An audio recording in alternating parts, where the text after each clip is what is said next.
We are welcomed today by both Paul and Raj, who are our Norwest Sydney chapter representatives, and they will be covering the 7 critical risk areas where your clients need advice in today's session. So I'm really excited. So over to you guys, and yeah, let's get into it. Yeah, thanks, Taylor. So I'm Paul Swaney. So we're with the Norwest chapter. I've been with the Institute for some time now. We're looking at these 7 critical risk areas where we've got opportunities to advise our clients and to help them. And look, everybody knows that about risk being there for everybody. Every business is, every business has exposure to them. There is some uncertainty around risk, and not just whether it's going to occur, but what the outcome's going to be, what the impact's going to be. And sometimes there's direct factors that affect your business, and other times there's some indirect factors, and sometimes we can't control those. But one of the things that's come out of this situation we're in at the moment is that business owners have a greater awareness of risk, and they're a greater, not so much an acceptance of risk, but an acceptance that risk happens and it happens to their business.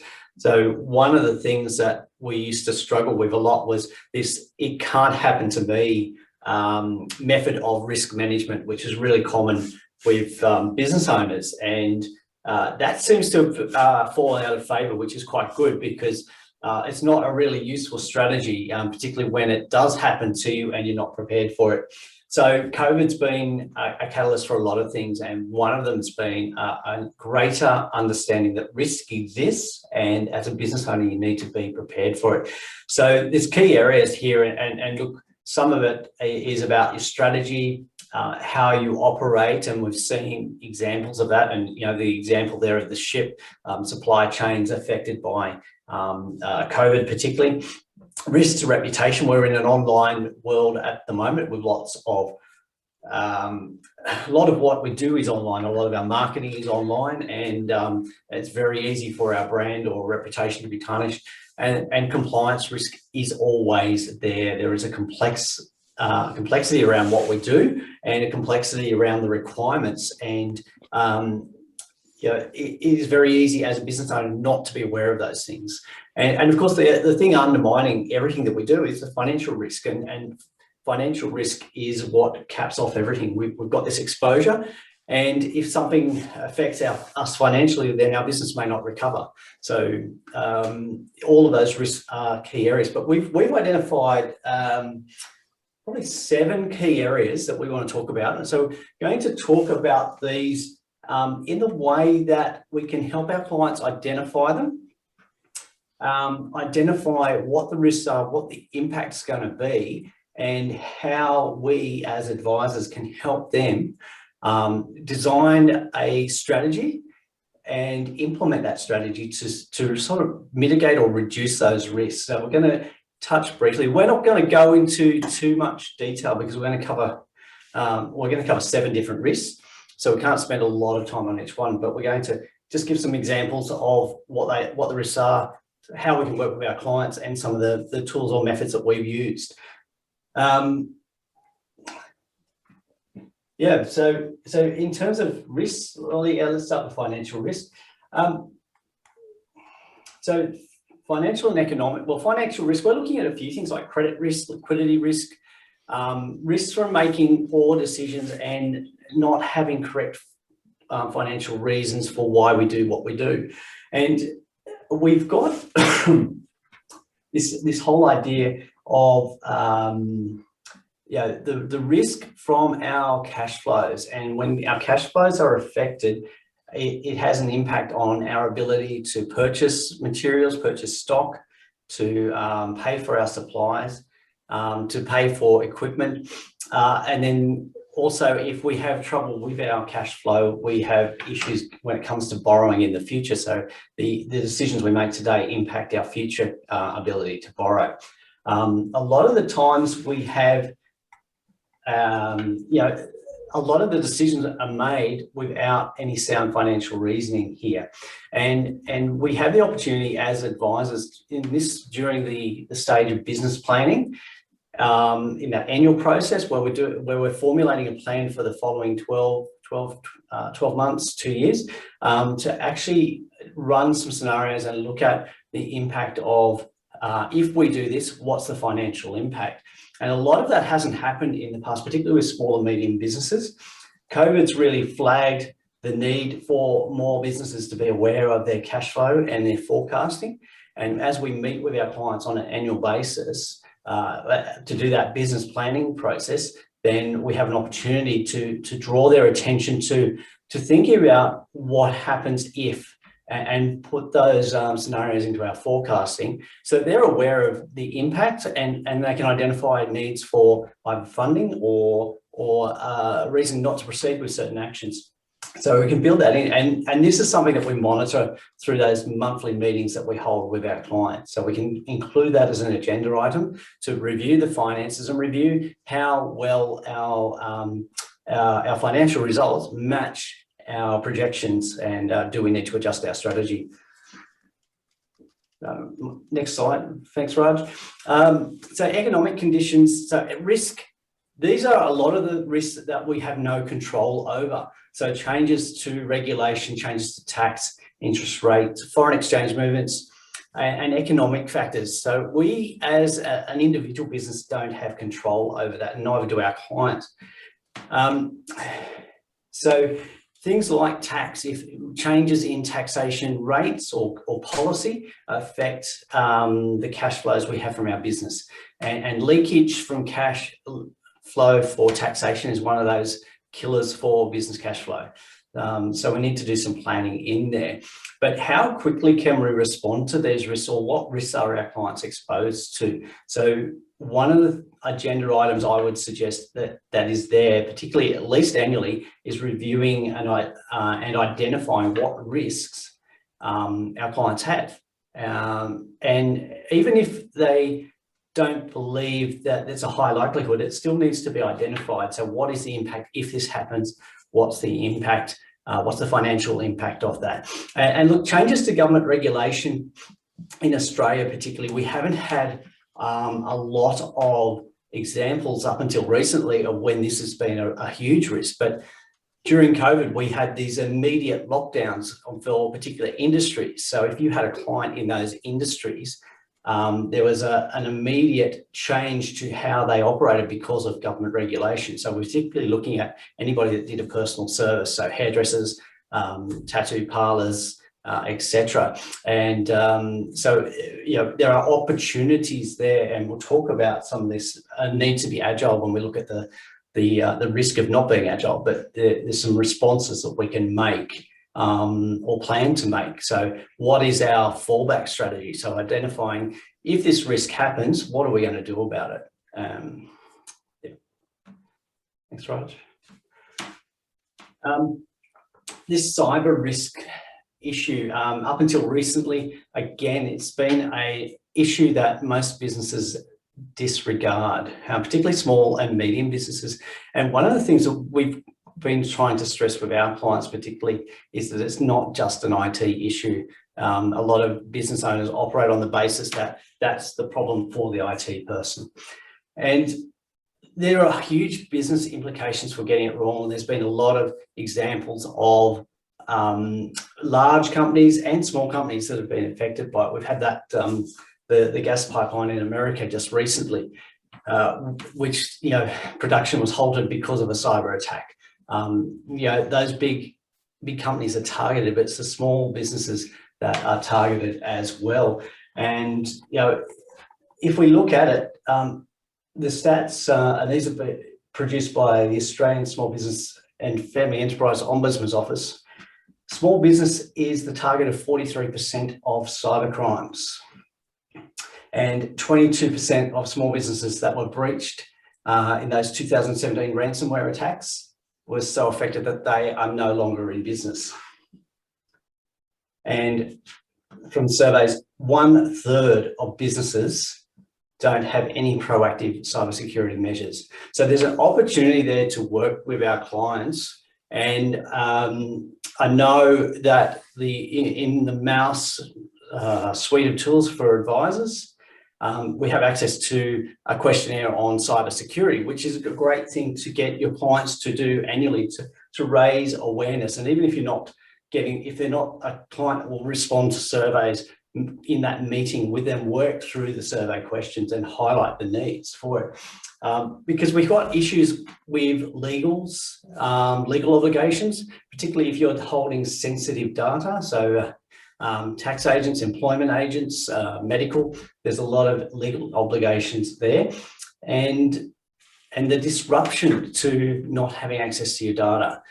If you're not able to operate for a day, a week, a month, because your data has been compromised, there's implications for your whole business. Now, a lot of cyber risk strategies implemented by businesses rely on the insurance, which is after the event. So it's only going to come in to help you after the event, but it may not actually help you with recovering your business. It may be too late after that event. So part of that insurance piece is actually identifying what your risks are and how you can reduce those risks, and working with your client. So in that meeting with your client, working through and identifying the risks and what happens to your business as a result of a risk. And this also ties into, and I think, Raj, you're going to be talking about employees, but most sources of cyber breaches, cyber security, come through the employee. So a lack of following process, a lack of understanding system. So there's also an opportunity out of this cyber security discussion to move into the general processes and policies and procedures for your employees and how your business operates. So there are a lot of things that come out of this one question, and as I mentioned earlier, like, these should be agenda items for our regular meetings. And when I say a regular meeting, they don't need to be on the agenda each time you meet, but maybe schedule into your plan for the topics that you're going to discuss with clients over that 12-month period regularly to talk about each of these risks and make sure that they are covered.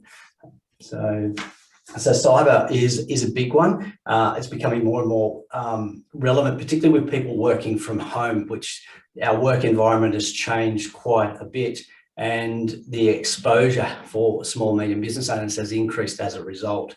So working with clients, help them identify what the risk is, and then the follow-up for us as advisors is helping them to design and implement their strategy. So there's opportunities there.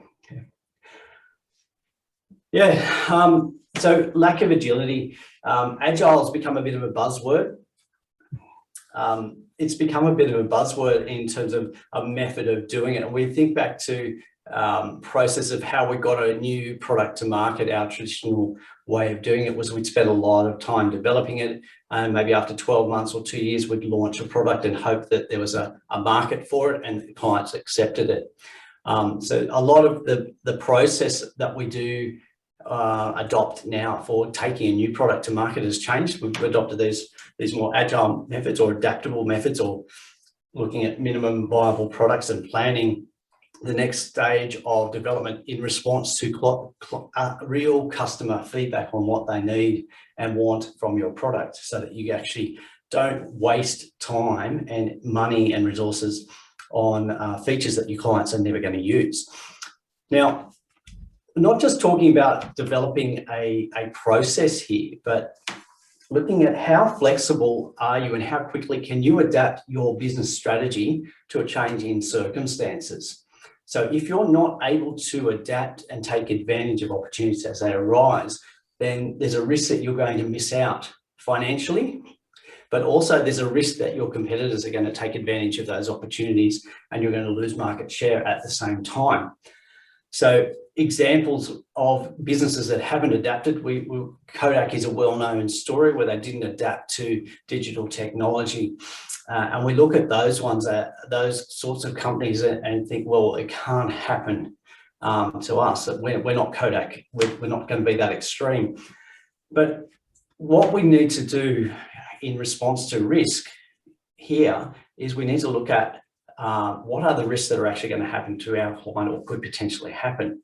And a lot of bad stuff has come out of COVID. Let's be honest about that. But there's also been a lot of good things that have come out of it in terms of business management and business understanding of the need for changing their process, changing their outlooks.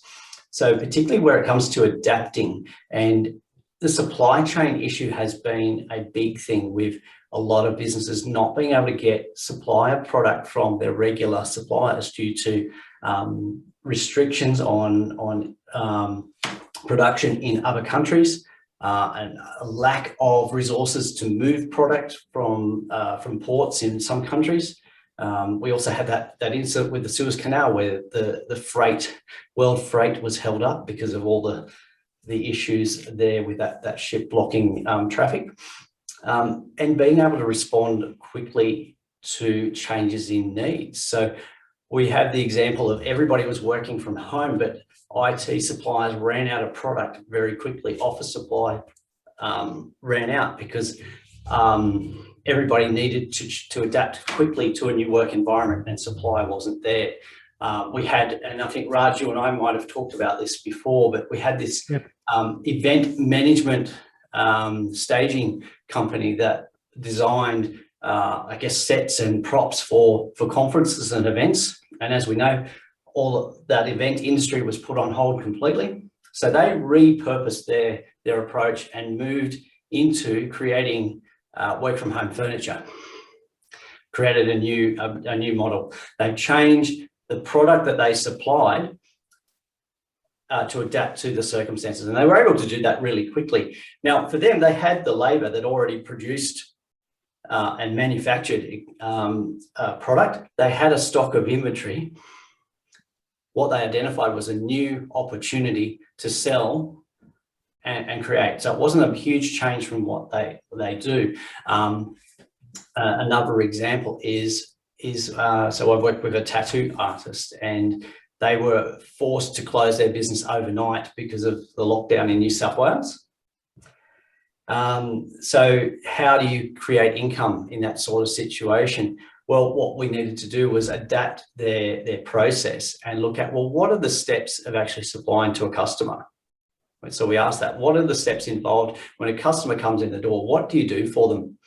And we looked at the process, and the first part of that process was actually the talking through what the tattoo is going to look like and designing it for them. So there was a lot of bespoke work done there. Now, normally what had happened was they would have a meeting, they would design the work, and then a period later, the tattoo would be done. So the model changed during this lockdown period to Zoom meetings with the potential customers. They got paid upfront for the design process. The design process was able to be done without having to be in contact with the client. The design was approved, and then as soon as the doors reopened, they had a full schedule of tattoos to implement. So they were already getting paid for that first half of the process. And as soon as they were able to go back and do the physical work, they had a ready stream of income. So all we needed to do was adapt the process to fit the new circumstances. And that's something that we can look at with our clients, is getting them to think about how do we do things and what can we change if we need to, or what opportunities are there to adapt. And when we also hear about a lot of the distilleries that moved to producing hand sanitizer, and they had a lot of the equipment ready to do that. So looking for a new market, what else can you do that's part of your current offering? How can you expand that to bring in a new source of revenue, and maybe bring in a new source of revenue to another client industry or market sector? So there's a lot of opportunities there, And it's a case of working with a client and actually helping them to see what their process is, particularly with sale, who they're selling to, and what can they do differently. Yeah. Okay, thanks, Raj. Thanks, Paul. Thanks for that. And I think Paul's highlighted quite a few things that as business advisors, we don't just want to go there and try and fix things, but more rather than that is also to, work with our clients to identify new opportunities, like you mentioned with the tattoo artists and the distilleries. Or the breweries rather, maybe even. So, you know, these are the kind of things that we need to go in and as business advisors and help our clients with. Now, I want to change the focus slightly and focus a bit more on the people side of things, because in our own advisory, our focus is more on learning and development and talent acquisition. And so with that in mind, the first risk I want to highlight is the key person risk. And this is where there's an over dependence on one or two people within the organization with no backup plan in place on what should happen if these people had to leave, or even if you take, you know, our current situation with the pandemic, if the worst thing would have to happen to any one of them, what would happen to our business? Have we put a contingency plan in place for such a situation? What those key people have between their two ears is sometimes irreplaceable. And have we sort of captured that knowledge in any kind of text format or training manuals, or even sharing through training in the organization to other people? Have we asked those guys to share their knowledge and their experience? Because sometimes what they know cannot be bought and cannot be learned in a textbook anywhere, because they just know how things are done by virtue of the many years of their experience. One of the biggest banks in the world right now, believe it or not, still runs their whole operations on MS-DOS. Now, you know, some of you like Taylor might say, "What's that?" You know, and MS-DOS is the father or the grandfather of Microsoft Windows, as we might know, as some of us might know. Imagine now, one of the biggest banks in the world, and they still running on MS-DOS, and they're happy to do that because it works. And so they are totally reliant on just one or two IT people that know that technology, that outdated technology in a way. So, you know, what should happen if they had to lose those people to a big one of the biggest banks in the world? I'm sure they've got some kind of contingency in place, but let's say they don't. Have they planned for it? Have they trained other people? It's extremely important. Then, do you have a succession plan in place for these people if they want to retire from the organization? Who is going to replace them? Do we need to update our systems in the transition period so that we don't get left or don't get caught wanting? These are the kind of discussions we should be having with our clients as well, and making our clients' employees aware of this as well, so that within their organizations, their staff, their employees are taking an interest and learning more things from the key persons that know all these specific things that we need to capture from them. The next risk I want to highlight is the lack of skills and knowledge. Now, you know, there's no shortage of research on reports that spell out the dangers to business if they don't have the right people at the right time with the right set of skills and at the right place. It's almost like a marketing message in a way.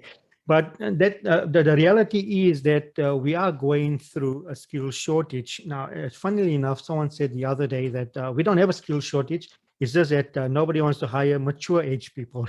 And I thought there's quite a bit of relevance to that comment as well. But the fact is that with COVID and the pandemic and the borders being closed, there are certain skills that we usually import that are not coming in anymore.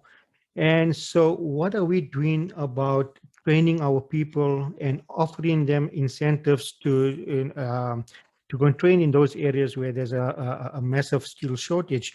Paul alluded to, you know, agile work environments. we are currently going through what is commonly known as Industry 4.0. So are your clients' employees vividly aware of the rapid change taking place in the market today? Are they aware that very soon there are going to be some of the jobs that are going to be there that are going to be outdated and not wanted anymore? A year and a half ago, just before COVID, I attended an IBM conference, and they were actually demonstrating how call centers are going to be replaced through AI technology. So imagine you now calling a call center and no longer speaking to a human being. Because this computer intelligence is learning to communicate with us as we speak. If we have to lose our temper or speak loudly, that computer is learning in an intelligent way how it has to adjust to our tone of voice as well. So, skills that are going to be in demand and are already in shortage right now are critical thinking, problem solving, creativity, interpersonal and teamwork skills, emotional intelligence, decision making, communicating across different generations, and data and analytic scientists. Just looking at that short list that I've mentioned, these are skills that they don't train at university or college. Maybe they do with data analytics and scientists, but most of the others, they don't. These are skills that are trained in a workplace. So look at your client, ask them, do they actually have an active learning and development program in place? Do they offer professional development opportunities to their staff so that they can hold on to those key persons that I mentioned earlier, but also at the same time, hold on to people that are critical to the business? It's funny that just in the past couple of weeks, I've been speaking to two organizations. One of them have got 200 odd people working for them, and another one has got 450 odd people working for them, both national. And both of them don't have any learning and development program in place within the organization. So employees are actually thinking of leaving simply because of that. Now, one of the areas that we offer service within our advisory is talent acquisition. And recently, we've been working with a financial services organization that is looking for very, very specific skills. And we've been interviewing people for those positions. And one of the first things they ask us is, does this organization offer flexible working conditions? Can I work from home certain days of the week? And unfortunately, this client of ours is very, very rigid in that thinking because they feel that they've got this IP that they want to protect and that they are currently developing, and they will not allow anyone to work from home. And as a result, we are finding it extremely challenging to find the people that they are looking for. So, these are kind of conversations that we as advisors should be having with our clients as well. The next risk I want to talk about is reputational risk, and Paul, alluded a bit to this. So by definition, reputational risk refers to the potential for negative publicity or the public's perception or uncontrollable events to an adverse impact on our reputation.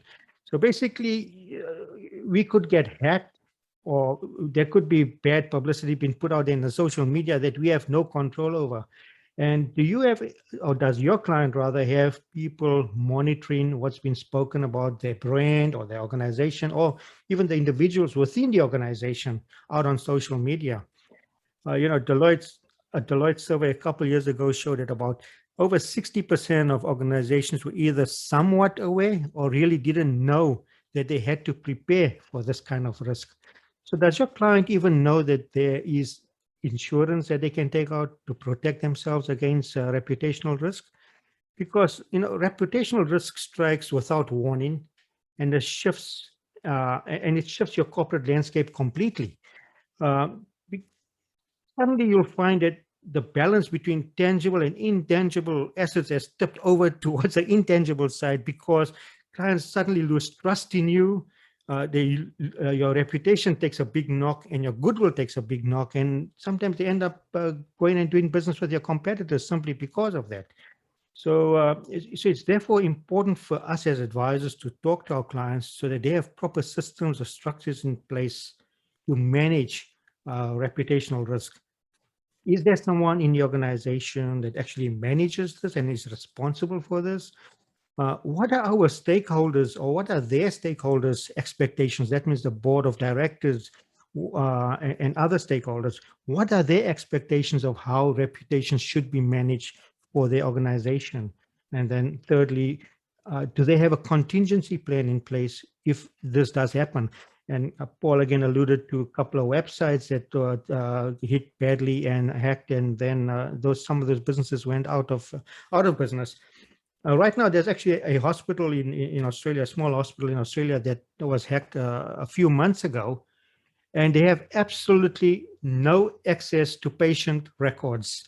They're having to do everything manually while they're trying to reestablish a new system to start recording all their patients' records onto a computer system. So, this is just a hospital. So these guys out there have absolutely no empathy for who you are. If they want to hack you, they're going to go out and do it because that's they have their own agenda that they want to establish. The next risk I want to talk about is work health and safety risk. It's something that's extremely important. And the question to ask ourselves is, does our clients and do their employees have a good understanding of the Work Health and Safety Act?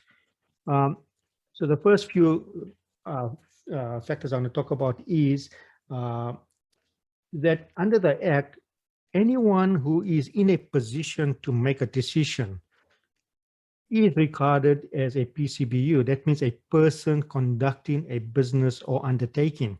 And that definition is very, very important for our clients and their employees to understand. Because in the past, under the old OH&S Act, it was usually the owner of the business or the directors, the guys at the very top in decision-making powers that were responsible for work health and safety. But now, even managers and supervisors that are in a position to make decisions and have an impact on the control of the workplace and how labor is allocated, they are regarded as a person conducting a business or undertaking. So they need to be fully aware and abreast of the workings of the Work Health and Safety Act. Then what about your clients' employees? Are they aware of that they personally could be liable for any breaches that might occur in terms of the Work Health and Safety Act? Under the Work Health and Safety Act, there are 3 categories that apply under which offenses can be, under which they could be liable. The category 1 offense is where you could get fines of up to $3 million for corporate bodies, $600,000 for any managers or supervisors and the like, and up to $300,000 for other employees within the organization.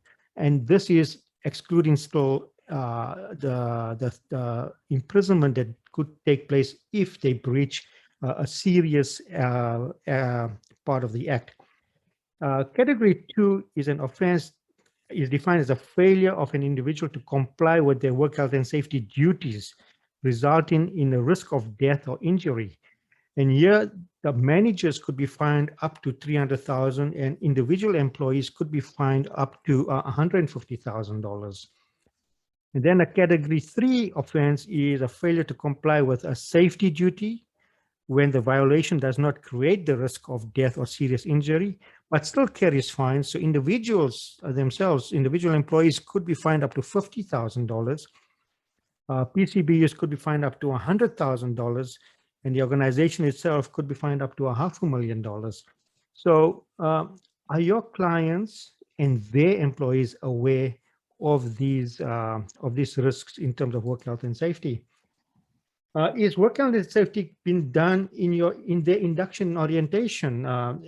Again, one of our clients actually didn't even realize that they had to do it because they just thought it was a given that everyone should have a duty of care. But that needs to be communicated to their staff. So there has to be ongoing training on a regular basis. And this is easily doable if they decide to implement an online system where every 6 months or 10 months or so often, each employee gets a login where they have to just do a half an hour, 15 or 20-minute check on their work health and safety understanding and make sure that there's a good understanding of that. But then there's also that other thing of record keeping and regular audit taking within your organization to ensure that your client's workplace is a safe workplace. I mean, with COVID, we all know that the risks have shot through the roof for everyone. And just looking at Melbourne in this last couple of days, and now everyone's potentially going to go back into lockdown. I think this is the new reality of doing business over the next year or two, or who knows how long. And your clients, are our clients aware of these kind of risks going forward? Are they able to be agile enough to work within these new kind of risks that are going to take place and are already taking place in the workplace? Now, what are the consequences of not addressing any of these 7 risks that Paul and I spoke about? Obviously, there's, as advisors, we know them, but do our clients aware of them? Business failure, customer dissatisfaction, employee turnover, financial loss, fines and penalties and imprisonment, legal implications such as lawsuits. Then there's others such as loss of trust. So we spoke about the reputational risk, missed opportunities. So if we're not aware, if we're not agile enough to change our operations, our competitors are definitely going to do that. Same thing applies to our clients. Negative or damaged reputation, product or project failure, theft, and loss of transparency. So these are the consequences if these 7 risks, and there are much more other risks, but these are the 7 that Paul and I sort of felt were quite important and we wanted to shortlist today. Now, making employees aware of this risk, does your client have policies and processes in place and proper corporate governance measures in place to protect themselves and the organization from these risks? Paul spoke a bit about cyber security. Do they even have such a policy within the organization? That's a critical policy to have within the organization today. How people use the internet, which websites do they go to, how do they share information, personal information and organizational information. Then breaking down silos and promoting openness. This is an amazing thing that we've come across with one of our clients where they've got about 130 people working there, and a fair number within the leadership and supervisory level are there for more than 10, 15 years. And so within themselves, they've formed this close-knit clique where others now feel compelled to report to them rather than to the senior leadership team. And this particular organization has just got a new CEO, and this person's come in the last 18 months, and she's trying to change the direction that this organization has been going in the last 5 or 6 years and take it to a new direction, introduce changes and make it a bit more agile and market focused. But these silos that have been established over the years by virtue of the longevity of these people working there are hard to break down, and she's finding it extremely challenging to break into those silos and win trust from those people that are reporting to those silos. And in the last 3 or 4 months, she's starting to make traction, and it's happened where some of those people within the silos have decided, you know what, I'm going to leave now. I'm going to leave in this organization because it's no longer dancing to my tune rather. And is your business owner, is your client aware that these silos exist, and do they need to be broken down? Then establishing risk identification incentives. So is your client creating an incentive for their staff to identify these risks and how to overcome them, and coming up with ideas do they have a like a Friday ideation session where everyone shares ideas, where there's open and transparency, an opportunity for people, an incentive for people to bring in new ideas that could take the business into this new industry 4.0, or even make it more agile and more flexible than what other competitors are, or maybe even making us aware of what our competitors are doing. So does your client have those kind of incentives in place? Do they have those kind of ideation sessions in place?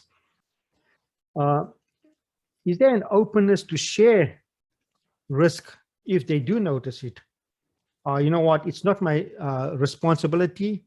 It's not my job description. I'm not going to talk about it. If there's that kind of culture within the organization, then no one's going to want to take ownership for anything. No one's accountable. So talk to your client and get a good understanding of the culture within the organization. What kind of culture is there?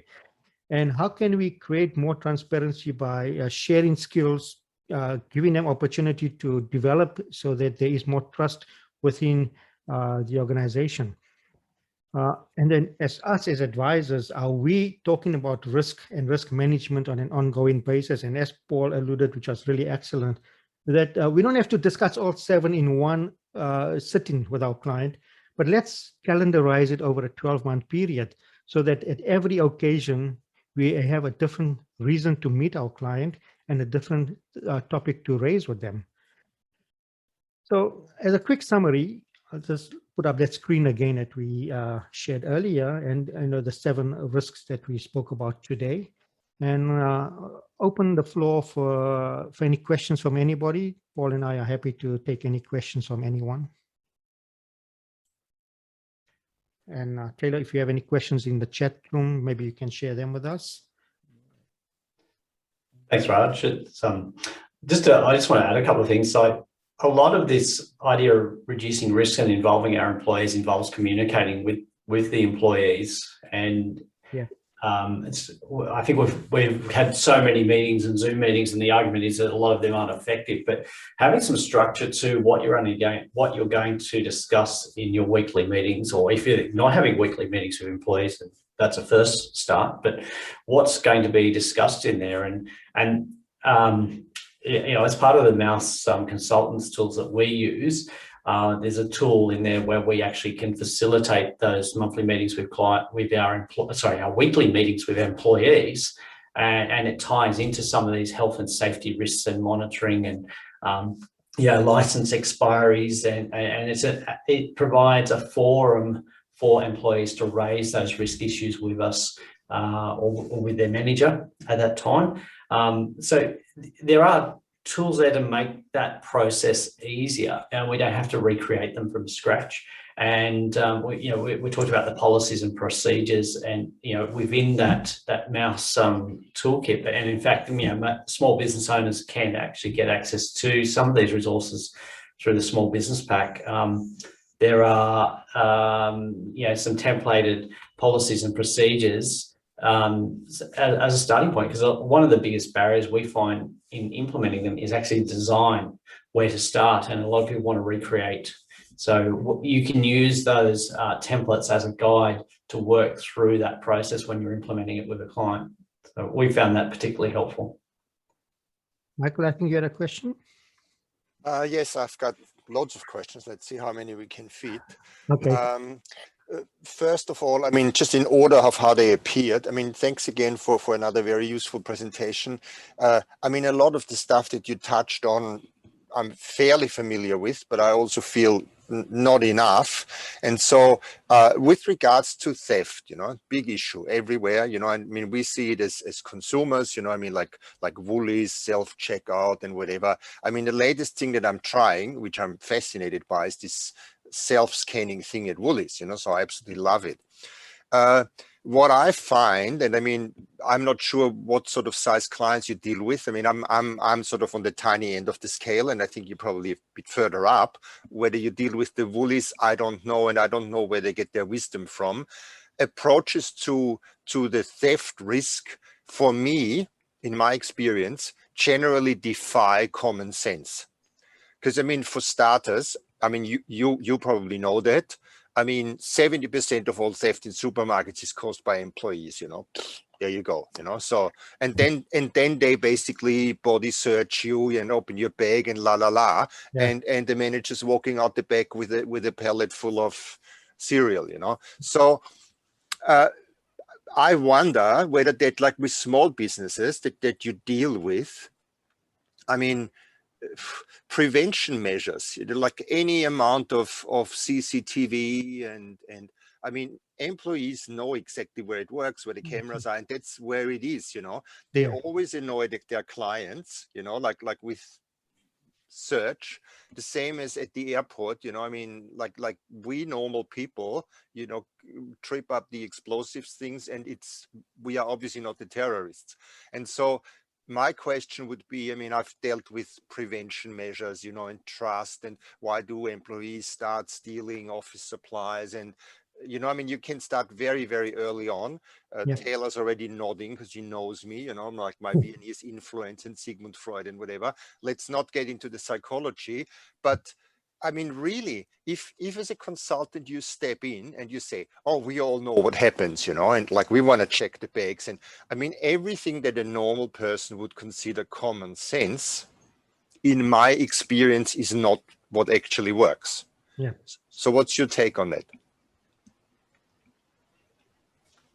Do you defy common sense, or do you have?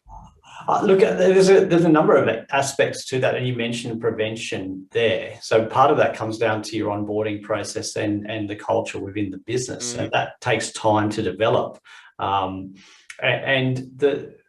think one of the things is some employers can't quantify the amount of theft. And look, as an example, I had a client that had all the CCTV footage of his warehouse as one of the ways of it, you know, trying to attract key employees and valuable employees. So he reduced turnover. Was he let them use the facilities for washing their cars and doing some of their own work on weekends. But what he didn't realize was how much of the consumables were actually walking out the door with his employees. And part of it was he resisted the need to have a stock management system in place. So he could not quantify at any time how much stock was actually walking up with his employees. So part of it was the culture. So you've got to have that culture, which is hard to establish, particularly when you've got it so ingrained in a way, particularly some industries where, you know, it's the, I don't know, I could get in trouble for saying this, but it's the Australian right to take their stuff from the employer. That's a culture that's sort of come from way back, and it's still there. And we talked about stationery, like there's no harm in stealing a pen from your employer because, you know, which is not stealing, because you're going to continue all this work at home using that pencil. Exactly. I mean, look, I'm not a perfect human being, and we can all relate, you know. I mean, it's even when we drive too fast, it's all about not getting caught. Yes. So admittedly, you know, these things escalate when people become disenfranchised and all that sort of stuff. And you immediately blame the poor Australians. I mean, I've worked in Europe, and it's all the same, you know. I mean, you know, people start performing well, then they feel wronged, they don't want to quit, so then they start fleecing things, you know. As I said, I mean, there's no magic wand or anything, but to what extent, like, would you consider if a client comes to you and says, this is a critical risk, you know, like bleeding stock, would you involve forensic people?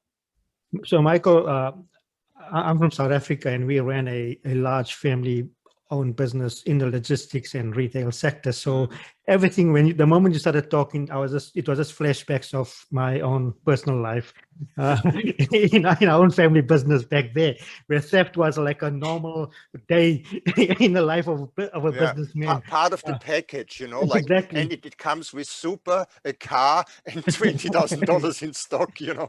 Exactly. And but there are a couple of things that we did in our business when we started joining my dad in the business, because it was his business that he started, and then we as his sons came in at different points in our life after graduating from university. And few of the changes we implemented was, number one, what Paul alluded to, and that was the onboarding, but rather the recruiting firstly. The type of recruiting that we did, we started making sure that we were more careful. Initially, he used to just recruit anyone that one of his existing staff would recommend. You know, my cousin's looking for a job, and it's okay, bring him because I need someone. And it would there was no such a thing even as an interview, right? So we changed that firstly when we came in. And then the next thing, again, what Paul alluded to was a computer system where we could have better stock management and identify those stocks where there was high theft taking place, and seeing if we can maybe pack them in a different way or put them under a cage or whatever the case may be. There's no 100% foolproof system. You know that, we all know that, and they know that as well. You cannot protect everything, but you can take measures and you know, try and protect whatever you can or save whatever you can. But also the action that you're taking is sending some kind of a signal or a message to them. So when you're talking about Freud, there is a psychology to it. It all comes down to how you use that psychology. I mean, as I said, you know, we tend to justify our misdemeanors, whether it's driving too fast, I'm in a real hurry, you know, or I'll work with the pencil later, you know, things. But you mentioned something else too with culture, you know, obviously you want this culture where everybody, I mean, I used to be the Boy Scout type manager, you know, like, I mean, everyone who wanted the same things, you know, we just ran together, carried each other's backpacks and whatever. And everyone who was cross-firing, I struggled to manage, you know, and so that's where the bad culture creeps in. And I mean, it brings me to another point that I wrote down. You said like risks, you know, you have these meetings and people point out risks, moving away a little bit from the theft now. So, I mean, theft is a risk. And what I looked at, I mean, one thing that's really, really big, at least in Central Europe, where I have a lot of experience, is employee making suggestions and being adequately rewarded. There's even a term for it that I haven't found in English yet. I mean, I can tell you the term, but it's one of those German words, you know. So, and I mean, like you have this post box where you can anonymous, you know, I mean, he looks at me funny, or he touches my bum, or you can make a suggestion, put your name on it, and then you get rewarded. That's a million, there's books written about it, like either part of the revenue increase, part of the loss avoided and all that stuff. So you get a percentage, or you get brownie points, or at McDonald's you get employee of the month, all that sort of stuff. Yeah. The problem is if you start awarding or rewarding people for behavior that we all consider despicable, like whistleblowing. I mean, not really whistleblowing. Like, I mean, you know, a chemical leak is one thing, but saying, oh, you know, he took 2 cookies instead of 1, is that the kind of culture you want to encourage? And so, as I said, this is again now moving to another question I had, but it links back to the theft thing. What sort of suggestions, you know, Paul talked about it, you know, in those meetings where you say, oh, I spotted a risk, so that's a good thing. I can give you a productivity gain, or I know about these people wheeling pallets of cereal out of the back, you know. Which of the ones would you focus on? What is a common practice in Australia? Because I like the experience here, you know, that what's done. Is this done in Australia, that people get rewarded, a financial reward for suggestions? So well, let's look at a service-based or professional type business. So one of the things we look at in those employee meetings is there a risk with the process of how we do things? So as an example, like when we onboard a client, is there a risk that we are missing key information that impacts our ability to service that client going forward? When we're when we're transacting with an organisation, say ASIC, the Australian Securities Investment Commission, is there an aspect of how we manage that transaction that's going to cause the risk of possibly a late lodgement and a fine for the client, or a fine that we have to bear as the accountant in that section? But there are risks that your employee can help mitigate or reduce through those conversations. And part of those conversations we have in those weekly meetings is, what did we do last week that went really well? Okay, how can we implement that or institutionalize that into how we do things here? And on the other side, what didn't go so well? What was the impact? Okay, sorry, Paul. Maybe I may have conflated two different things here. When you spoke about weekly meetings, I mean, obviously Pete, who's not present today, I understand, is very big on his weekly staff meetings. Yeah. And so I don't know, maybe I was distracted, or maybe you covered like a second aspect. When I talked about making suggestions and being rewarded, I mean, obviously the client gets rewarded for saying smart things because it helps him anyway, you know. I think I sort of get it, understand what you're saying, Michael. And I think there was a survey done by Gallup or someone last year or year before last, where they're looking at what are the top things people are looking for as employees in your organization. And everyone thought that money would be at least in the top three, but money is not even in the top three. You know, it's further down the line, and you look like you're aware of it. So people are looking more for recognition than anything else within an organization. And so as a culture within the, when you talk about culture, then the culture in the organization should be that I'm going to give you recognition, I'm going to give you a pat on the back, or whatever whatever kind of recognition that applies to that person or to the situation. And people value that more than money. But if you're going to continuously just giving out cash or things like that, then it loses its effect very, very quickly.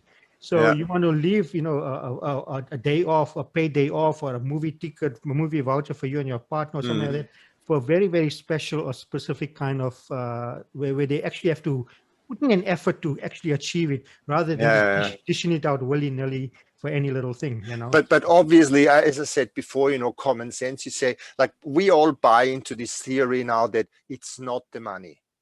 You know? But it's a bit like conducting a survey about your sexual behavior. I mean, there's no females present, so I can be a bit more liberal here. It is recorded, Michael. Oh, shit. Anyway, I haven't said anything bad so far. But what I'm saying is that if you interview people, and people conducting this other service that I mentioned know that there's a bit of showing off, even though nobody's listening, you know. And the same thing is, it obviously doesn't sound good. So none of us enlightened, educated people would admit it's all about the money, you know. And so you keep handing out all these kudos and all these other employee of the one thing, and you make your own decisions, and you're empowered, and you do whatever. And so deep down inside, it's shit, I'm not earning enough, you know. And so we accepting it. That's what I'm trying to say, you know. That's what it is. There are other ways to get them to get an increase in salary. You know, for instance, I'll give you an example of another company that instead of giving annual increases, they said, okay, let's say we give annually an increase of 2% or 4%, whatever the case may be. Let's rather break that down into fractions and give that increase on a quarterly basis. But you actually have to achieve certain targets every quarter in order to get that fractional increase. So what's happening is now that people actually feel, okay, you know what, I am getting an increase. It's coming sooner rather than 12 months time.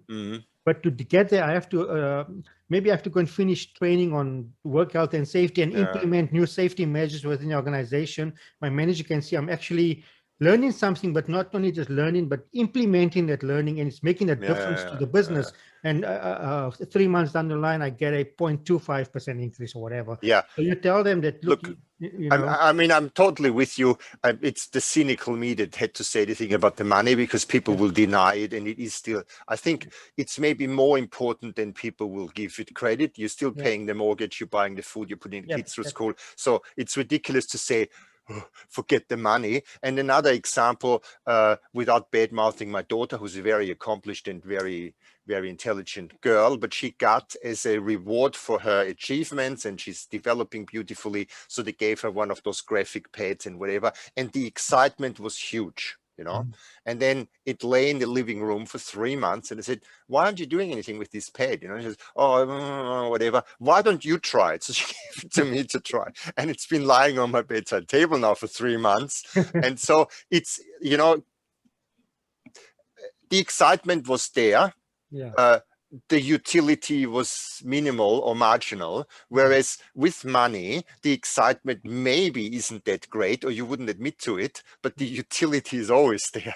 So, Not true, but I think the appreciation of that increase wears very, very quickly away. Where I agree with you. I totally agree. I mean, as I said, there was a bit of counterbalance, and I leave it at that, because thank you very much. I mean, I don't want to, take up all the time, and maybe on another occasion we'll discuss some other aspects. But it was very interesting. Thank you.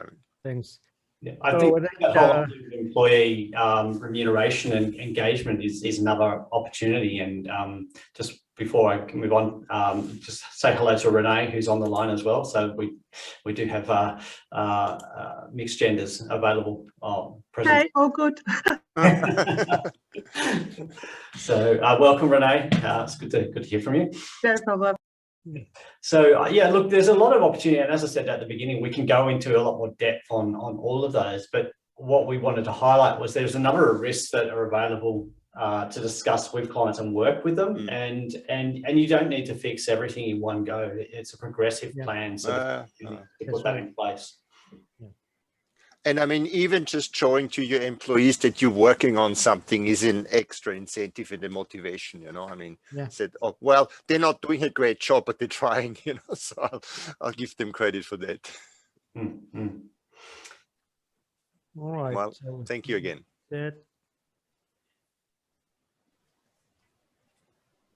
Over to you, Taylor. Awesome. So unless there is any final questions for either Raj or Paul, I think we're pretty much happy to wrap this session up. Is there any other questions from anyone? Taylor, I have a question for you, but it's maybe not for the meeting. So do I stay on, or will I give you a call afterwards? You can give me a call. I'll give you a call after. Thank you very much. No worries. All right. Thanks, everyone. Excellent. Yeah. Thank you for everyone. Thank you. Thank Have you a again, great day. Paul and Raj. Thanks, Michael. Fantastic session. We will be sending out the recording in the coming days, most likely the early days of next week. Thank you, everyone. Thanks. Awesome. Thanks. Awesome. Thank you, everyone. Bye. Bye.